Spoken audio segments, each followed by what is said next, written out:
Australia యూత్కి అండర్-16 fever పట్టుకుంది.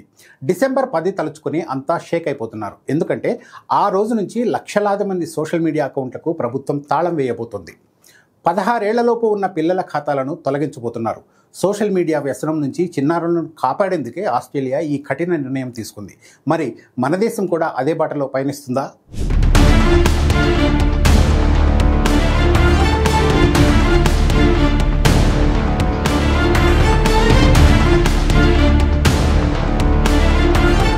Social media Covid virus కంటే ప్రమాదకరంగా మారిపోయింది. ముఖ్యంగా చిన్నారుల జీవితాల్లోకి చొచ్చుకెళ్లి వాళ్లను బానిసలుగా మార్చేసుకుంటోంది.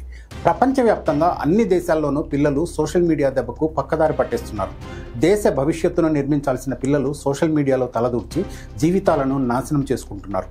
దీనికి అడ్డుకట్ట వేసేందుకు ప్రపంచంలోనే తొలిసారిగా చిన్నారులను సోషల్ మీడియాకు దూరం పెట్టాలని ఆస్ట్రేలియా నిర్ణయించింది. ఈ ఏడాది డిసెంబర్ 10 నుంచి 16 ఏళ్లలోపు వయసున్న చిన్నారుల సోషల్ మీడియా అకౌంట్స్ను తొలగిస్తోంది.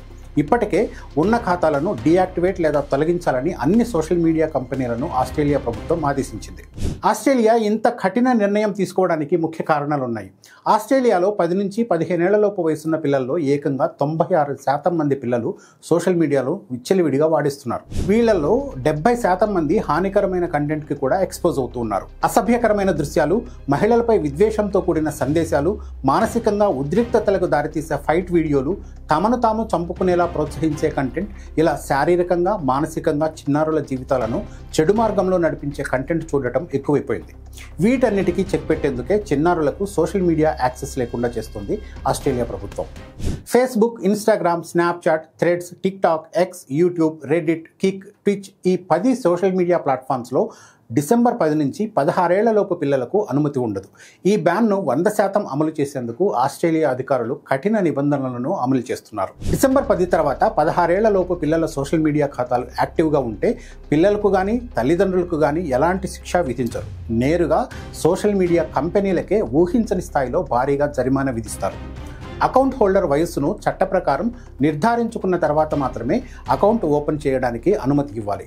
పేరెంట్స్ అనుమతి ఇచ్చారు, పిల్లలు తప్పుడు సర్టిఫికెట్స్ పెట్టారని చెప్పి తప్పించుకోవడానికి వీల్లేదు. సోషల్ మీడియా కంపెనీలు ఈ రూల్స్ను అతిక్రమించి పిల్లలకు యాక్సెస్ ఇస్తే మన కరెన్సీలో దాదాపు 400 కోట్ల రూపాయల వరకు ఫైన్ కట్టాలి. వాస్తవానికి సోషల్ మీడియాను నియంత్రించడం అంత ఈజీ టాస్క్ కాదు. ఏదైనా యాప్ను తమ దేశంలో లేకుండా పూర్తిగా బ్యాన్ చేయడం పెద్ద పనేం కాదు. కానీ ఫలానా ఏజ్ వాళ్లకు మాత్రమే అకౌంట్స్ ఇవ్వాలంటే ఆయా సోషల్ మీడియా ప్లాట్ఫామ్స్ పెద్ద కసరత్తే చేయాలి. ఫేక్ అకౌంట్స్ని గుర్తించడం, ఏజ్ని వెరిఫై చేయడం తలకు మించిన భారం.